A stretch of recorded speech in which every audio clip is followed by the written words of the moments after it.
সমুদ্রের সম্পদকে কাজে লাগিয়ে দেশের অর্থনৈতিক প্রবৃদ্ধি, সামাজিক অন্তর্ভুক্তি ও জীবিকা অর্জনের টেকসই পদ্ধতি সুনীল অর্থনীতি। বঙ্গোপসাগরে বাংলাদেশের জলসীমা ১,১৮,৮১৩ বর্গ কিলোমিটারের বেশি।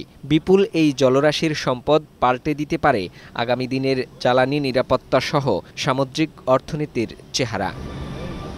রাজধানীর বীজ অডিটোরিয়ামে এক সেমিনারে তুলে ধরা হয় সুনীল অর্থনীতির সমস্যা ও সম্ভাবনার কথা। বলা হয়, পণ্য পরিবহন, মাছ ধরা, লবণ চাষ, বালি, তেল গ্যাস আহরণ ছাড়াও সাগরের ঢেউ ও স্রোত থেকে নবায়নযোগ্য শক্তি উৎপাদন করা যাবে।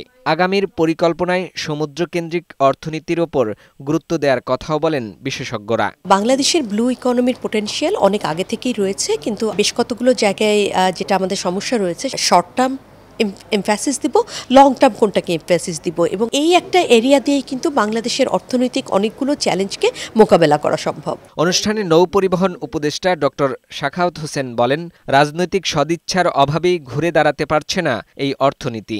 ফিশিং মিনিস্ট্রি থেকে ওরা কিন্তু জিজ্ঞেস করলাম যে আপনারা ডিপসি সার্ভে ভেসেল কিনেছেন, বোধহয় ইনিশিয়েটিভ করেন এখন পর্যন্ত, করেছেন? আমার তো মনে হয় না, আমি আই হ্যাভ নট হার্ড। এটা কারণ কি জানেন? কারণ হচ্ছে পলিটিক্যাল উইল। এ সময় চট্টগ্রাম বন্দর নিয়েও কথা বলেন তিনি। পোর্ট দেয় কিভাবে? অপারেটর নিয়োগ করা হচ্ছে, তারা চালাবে। এখানে অলাভজনক হলে আমরা দেব, ২,০০০ কোটি টাকার উপরে না পেলে আমরা দিব। দূষণের কারণে নদ নদীর পাশাপাশি বঙ্গোপসাগরের অনেক জলজ প্রাণী বিলুপ্ত হচ্ছে বলেও জানান নৌ পরিবহন উপদেষ্টা। ইলিশ প্রজনন হয়, তো সেই নদীটা যদি মরে যায় তাহলে এই ইলিশ যাবে মিয়ানমারে। ফাহিম মুনাইম, বৈশাখী সংবাদ, ঢাকা।